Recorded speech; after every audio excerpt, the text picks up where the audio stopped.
Hello everyone, and welcome to episode 18. We are going to make a pretty big step forward today. Normally I wouldn't do this right now, but our hands will be forced by the current situation. I will likely use it as the thumbnail, so it might not be a big surprise, but I'm talking about moving things off Juno. Since we are still not interstellar, and the planet Minerva doesn't have a shield protecting it from the dark fog, that leaves Vulcan as the only destination. And since I've been talking about this a lot, you already know what will be allowed to go there. That's right, we will take the first couple smelting arrays, and move them there. That will free up some room on the equator ring, allowing us to carry on building more assembler towers.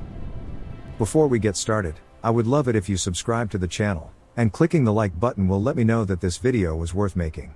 If you want to help me make a living off this one day, please consider becoming a channel member, where you will get an early access to the videos as I make them, and for a one-time donation, you can find a link to my Ko-fi page in the description.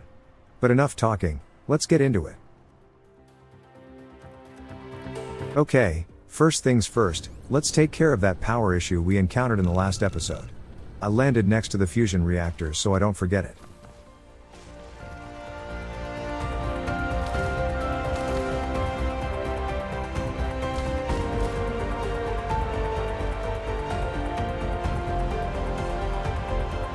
That should be enough to tide us over until the next time we need to make more extensions, but we can move on. Next, we need to make plastic on the logistics network. We need it to make those broadband cables, which we in turn need to make the purple science cubes. And we will just about have enough space to take care of those cables. After that, our ring of towers will be completely out of room along the equator. Good thing we can just copy-paste already established production arrays. We know that plastics require two components to make, refined oil and graphite, so we can just copy-paste another one that uses two items as inputs, and just reset the recipes on the buildings. As for the chem labs, we ran out, but we have everything we need on the network to make more. So I quickly picked up enough materials to make 100 of them. I think that should be enough for the near future.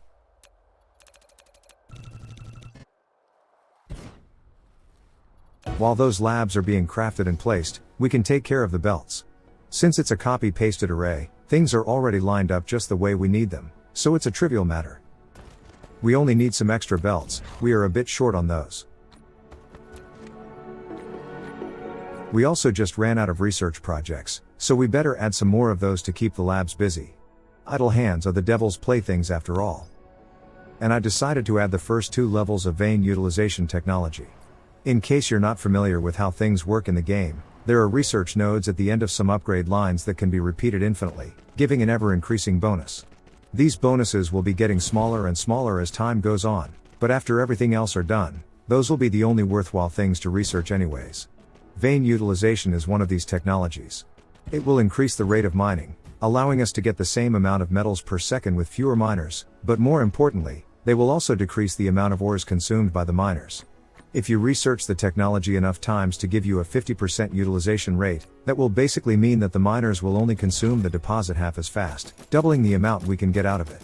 Eventually, we can get such ridiculous savings on that research, that resource nodes could, for all intents and purposes, be considered infinite. If you start mining a deposit that has 2 million iron in it, but only consume 1 from that 2 million for every 20 iron we take out, you will get bored of the game way before you could make a dent. Anyways, I finished the plastic, but I noticed that the graphite wasn't coming in as fast as I hoped, so I made a visit to the smelting array, and gave it some extra drones, hoping they would bring in the raw coal the furnaces need.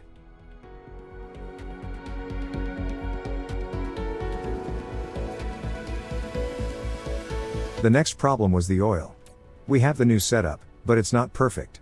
Sure, it does consume the hydrogen byproduct to give us pure refined oil as an output, but adding that extra process does slow down the output a little, so it's not a perfect replacement for the old setup. Currently, we are just barely managing to make more of that oil than we are consuming in the old acid and organic crystal labs, so we have very little making it to the new plastic array. Once we replace those with naturally occurring sources, that will cease to be a problem, but we don't have the luxury right now. Anyways, I took a quick flight around the planet, and saw no other available space anywhere, so this is where we will place the next assembler array, where we will make the cables. This is pretty much the last place we have along the equator, which is why we will ultimately need to start moving the smelting over to Vulcan. Here, I double-checked the spacing for the towers. They need to be 2.5 grid dividers apart.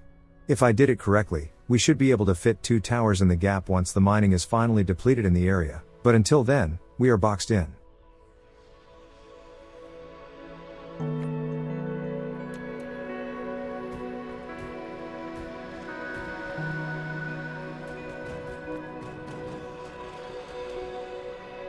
Oh right.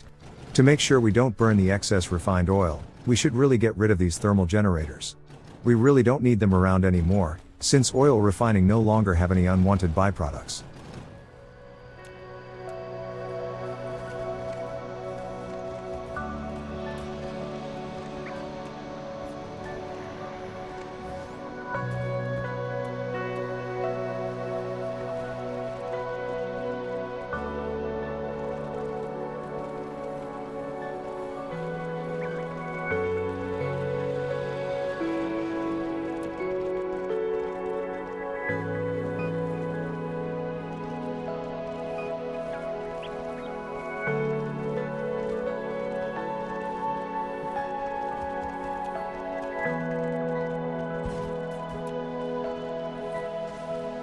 Since this is a 3-ingredient recipe, we will need to offset the assemblers by 1 tile.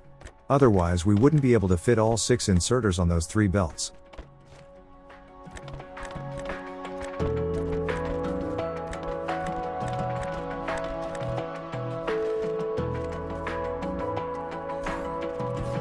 Oh, nice.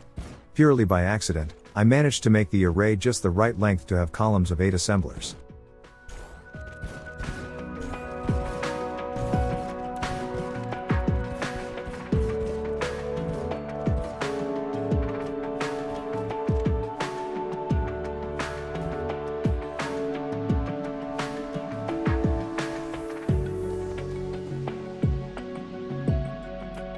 Okay, the only thing missing are the plastics.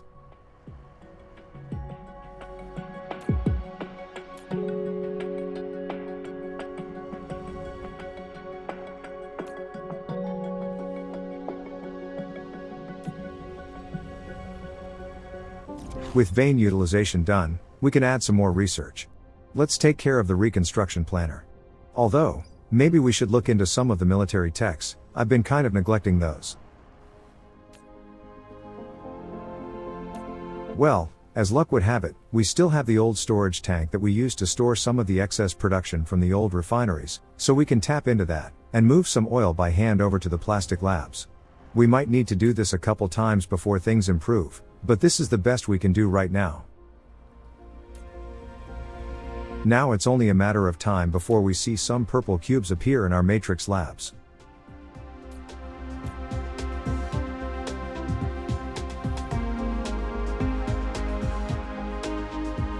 It wouldn't hurt to set up a way for those cubes to make it to the labs tasked with the actual research though. Right now, we are only feeding them with the first 3 colors.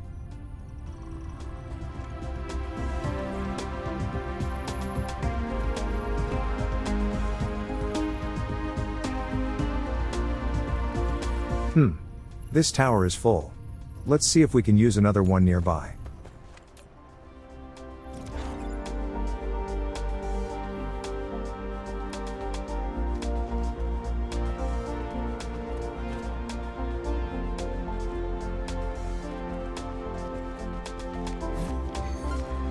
That notification tells us that we now have purple cubes being made. Good, we can keep progressing through the tree.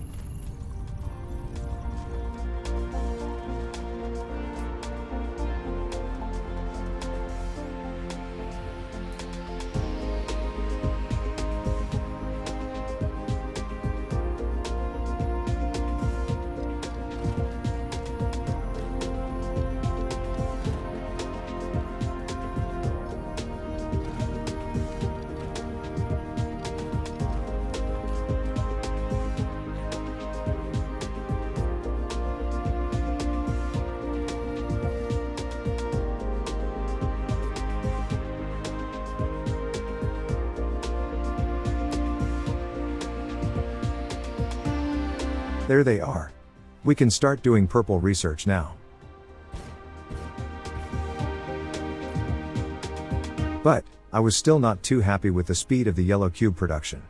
We are simply not making enough titanium crystals, and we really need a lot of those.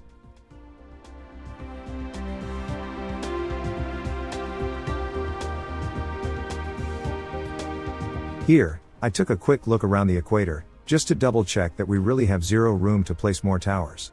And unfortunately, we are completely boxed in.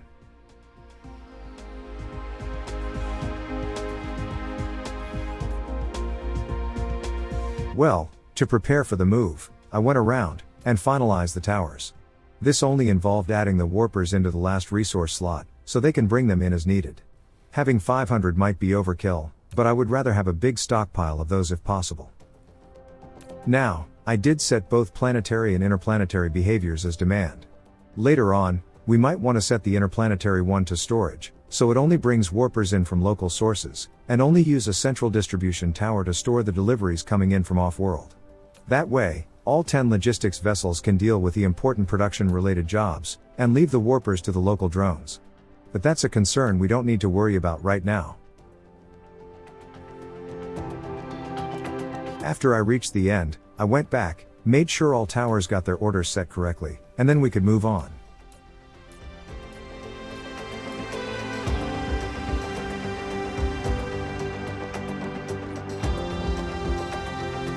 To make the move to Vulcan as smooth as possible, I started crafting a lot of long-range power poles, just so we can turn them into satellite substations somewhere down the line.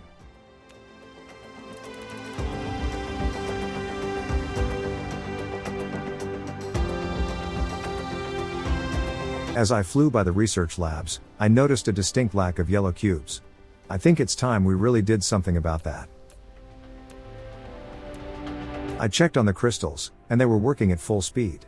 The thing is, I didn't want to dedicate any more space to these, but I did want to speed them up. I suppose we could do a temporary proliferator boost on this setup. I did have some spray coaters left over, so I just used those.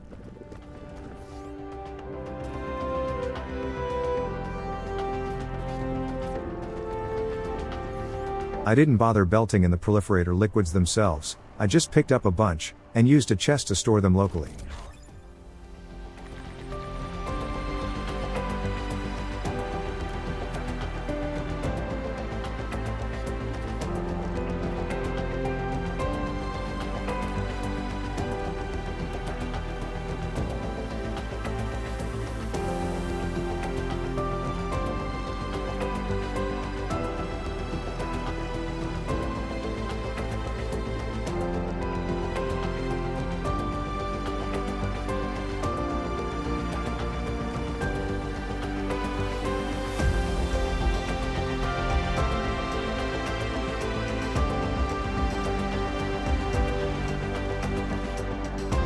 Now, here we had two choices. Either use the proliferators to make 25% more products, which would help with our refiner oil production issues for the purple science. Or, we could speed the labs up to double speed, boosting the yellow cube production. Ultimately, I chose to double the speed. We can move the refined oil by hand if necessary, and that storage tank will hopefully last us until we can go interstellar. A big emphasis on the word hopefully. Now, to get the desired effect, we need to proliferate everything. Even if a single component isn't sprayed, we get no boosting effect, so we need to make sure everything is coated.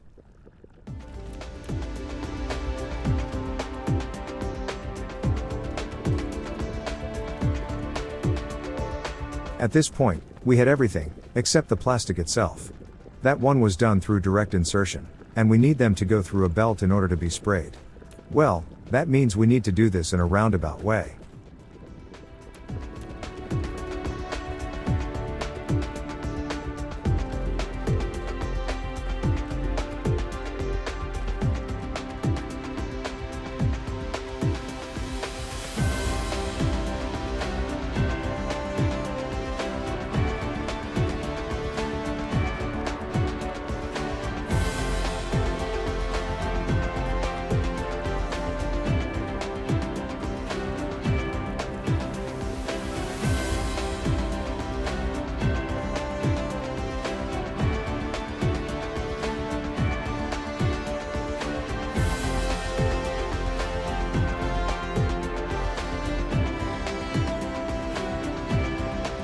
Okay, the belt is set up.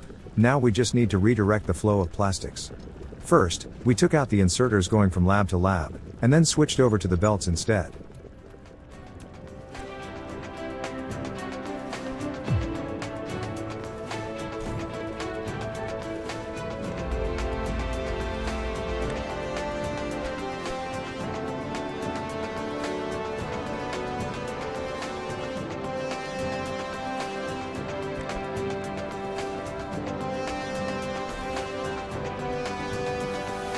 And that should do it.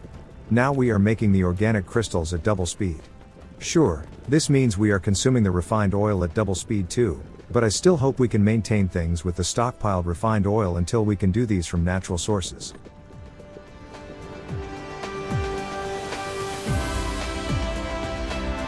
Well, with purple science at the ready, we can start using it. For now, I just added all the research nodes on the main tech tree that I could, and left it at that. We have a lot of stuff we need to sort out before we can take advantage of them anyways, so the order didn't really matter.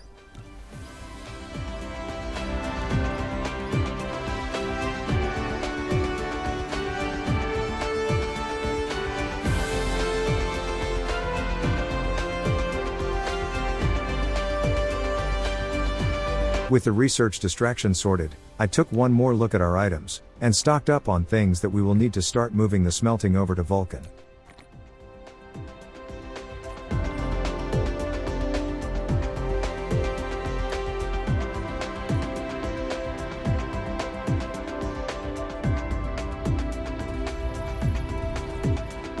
Before we set out, I also decided to build a couple more research tower stacks. We might be overproducing the cubes at this point, and I wanted to make sure we actually use as much as we can.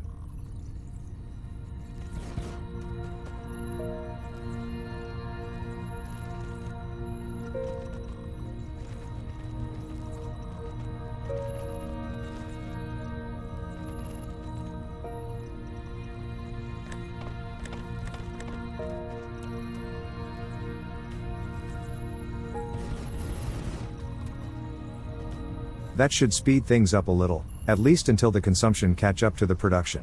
After that things will settle back down again. Anyways, time to start the moving process. Today, we will only deal with the iron-based arrays, which means the iron plates, the magnetic rings, and the steel. But, I almost forgot one of the most important buildings. The substations. No point building all those furnaces if we can't power them. This is where those extra long-range poles came in handy. We just dumped them into the substation factory, and waited them to finish. While that was going on, I took a quick look at the crystals, and Proliferation did do what we wanted. I was still worried about the refined oil, but if push comes to shove, we can just build a second oil refinery tower, even though I would like to avoid it.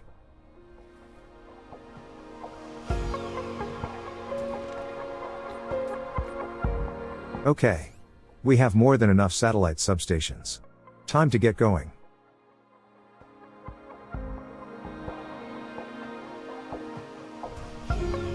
Well, this is where things might get a bit boring. Our construction drones are still not at the height of their full potential, so building such large production setups still take a bit of time. Notice how I made sure to place the blueprint right on the edge of the current planetary grid belt. That is because I want to make sure we can squeeze in as many of these as physically possible. And don't forget, they are just the right size to be perfectly tileable. That means that we can build them along the grid belt, and we will end up with no gaps. Well, technically, there is a single tile gap between the arrays, but I am willing to sacrifice that for the uniformity. The most visible gap will only appear right on the equator. Before the introduction of the dark fog, I usually used that for solar power, but now that we can use it for place defenses, I think some missile turrets will be a better use of that space.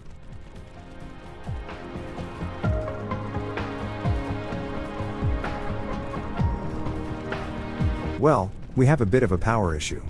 Even though we have a lot of windmills around, they are still busy charging up the shield emitters, and barely any makes it to our new furnaces, not to mention the massive drain the tower adds while charging. We might want to bring in a bit of fusion power after this setup is finished.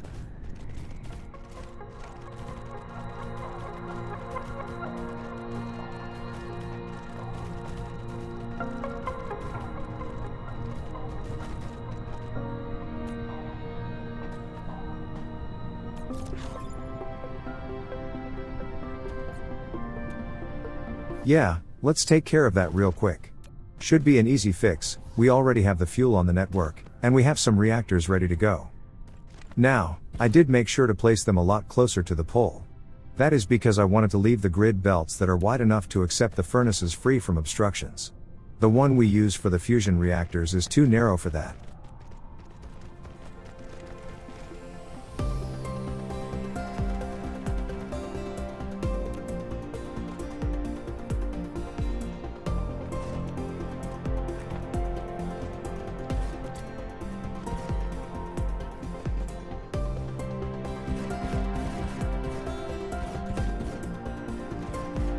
That's all the reactors we had, but it should be more than enough for now.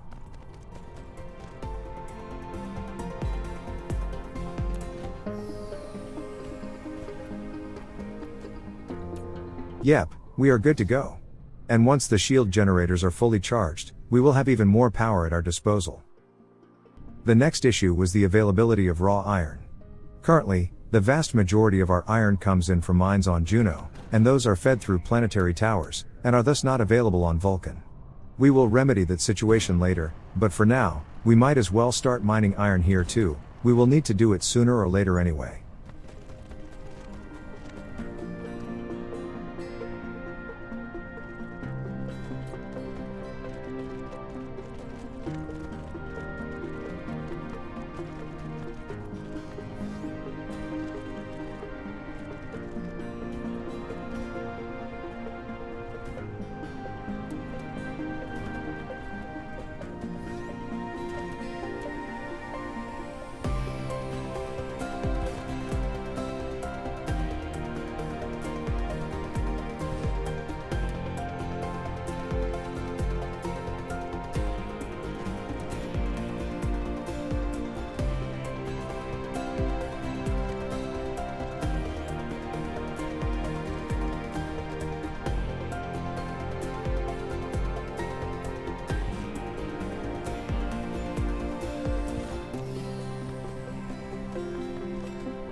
Okay, that's 3 deposits down.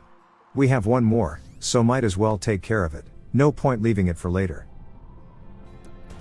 I placed the tower in the relative middle of these deposits, and got to work.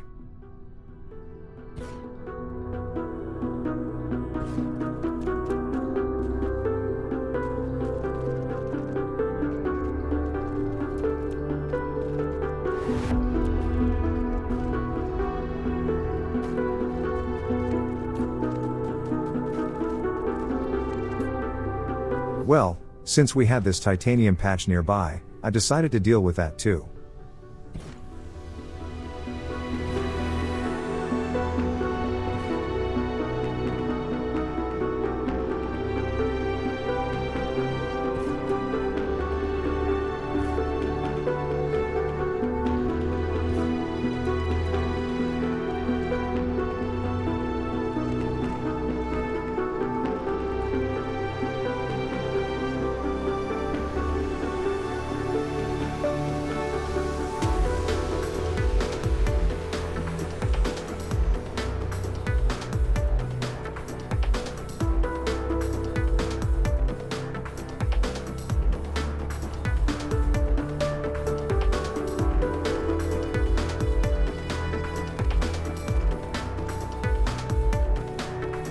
Okay, that will take care of the local supply of iron.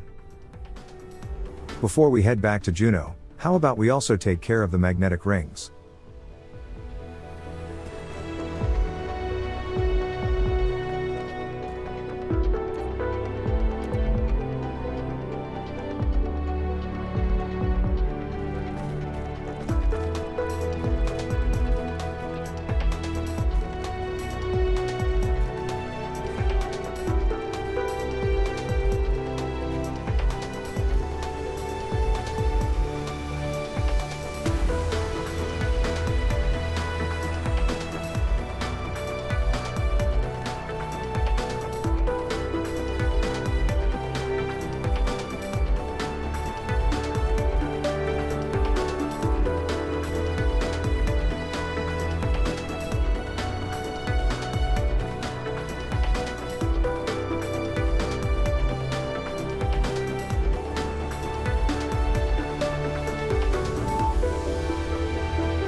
Well, that takes care of that. At first, that's all I wanted to do in this episode, but we had quite a bit of time left, so I decided to carry on. First, let's restock our buildings. We will need a lot more.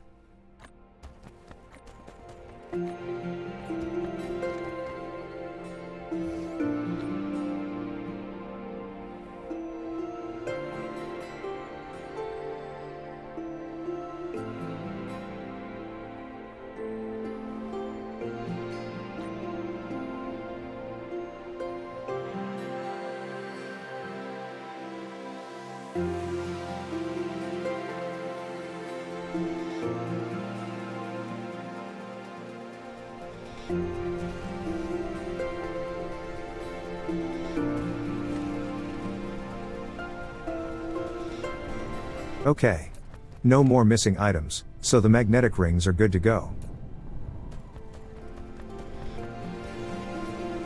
Then I remembered that these old blueprints are still missing the warpers, so I quickly added them to the towers.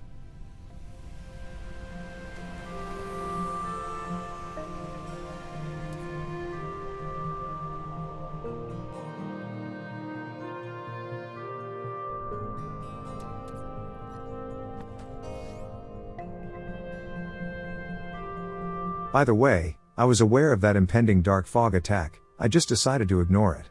I wanted to see how things would fare on Minerva without our involvement. Anyways, now that we have iron and magnet smelting on Vulcan, we can turn off the ones on Juno. Since the towers are full of resources, it will take a while for them to empty out, only then can we safely get rid of them. And the attack is underway. Let's see how things go. In the meantime, I made a blueprint out of the steel smelting setup. I decided to deal with the iron today, and do the rest in upcoming episodes.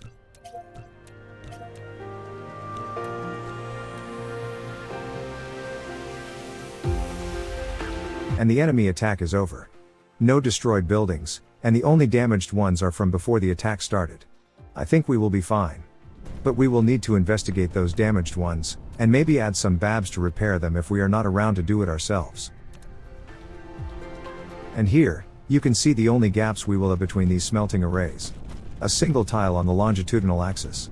And yes, to achieve this, we need to place them turned on their side. That's the most space-efficient way for this particular setup. And here, I decided to stop doing research on the main tree, and switch over to the upgrades for a little bit. With purple science, we could do the next level of mecha power core upgrade, and do the construction drone ones after that. The only problem was that the plastic factories ran out of refined oil, so the matrix labs are at a standstill right now. I think I will have to build a temporary oil refinery in the next episode, just to weather this shortage. I will likely not place it on the equator, just somewhere on one of the grid belts closer to the poles.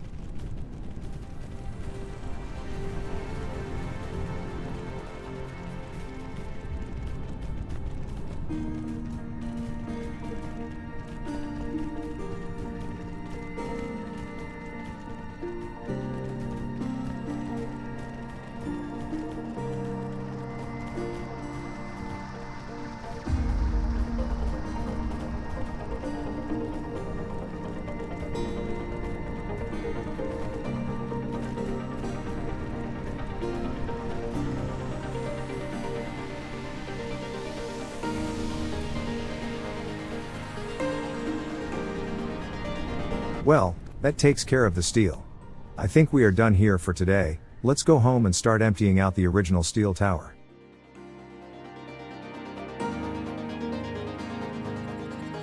Oops, that's a missed landing.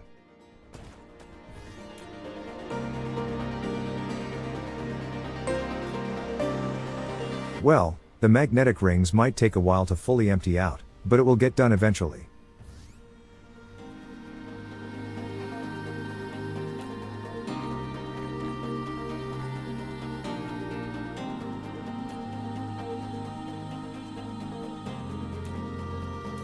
The iron though, That is pretty much ready for demolition. We tear it all up, and make room for other manufacturing facilities. We need to be extra careful though, and only delete the belts that are associated with this particular array. I would rather not have to redraw belts on the neighboring ones.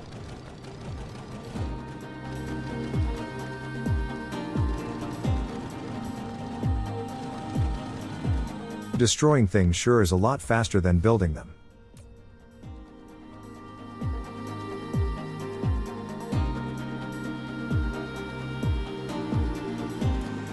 Yeah, to nobody's surprise, the research is halted because of the cables, and those are stopped because of the plastics.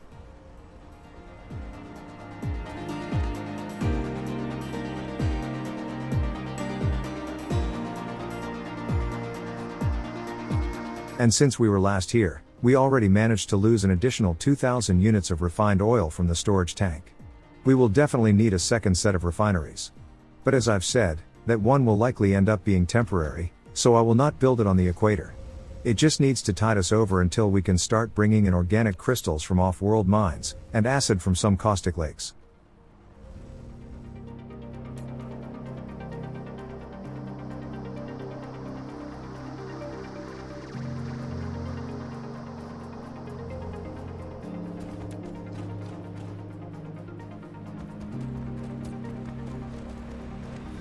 No matter what, there is no way to get around this stone mine, and the other side is also blocked by other stuff, so to expand the refineries, we need to build elsewhere.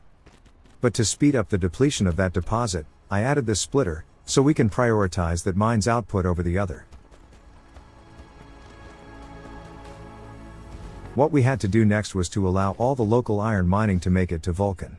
That was a very easy job. We just selected a random interplanetary tower, added iron to its resources, set the local setting to demand, so the planetary towers will send their outputs there, and we set the remote setting to supply, so whatever it gathers locally will be sent off to the interplanetary network. And I think that is where we will leave it for today. The steel and the magnetic rings will take a while to empty out, but it will be done over time. In the meantime, we can occupy ourselves by moving even more smelting setups over to Vulcan, and maybe set up that secondary oil refinery I talked about. Once we have the room on the equator, we can continue expanding the selection of items available on the logistics network. These space issues have been quite an obstacle lately, but we are starting to see the light at the end of the tunnel now. I also wouldn't mind spending a bit of time on the Minerva defenses. I would rest easier if we finished the turret ring, and started placing signal towers to get the missile coverage we need. Once that's sorted, we can safely start mining that planet too. Anyways, if you haven't done it already, I would love it if you subscribe to the channel, and clicking the like button will also help letting me know that the video was worth making. If you would like to help me make a living off this one day, please consider becoming a channel member, where you will get an early access to the videos as I make them. And if you want to give a one-time donation, you can find a link to my Ko-fi page in the description. Thank you for your support, and I will see you in the next one.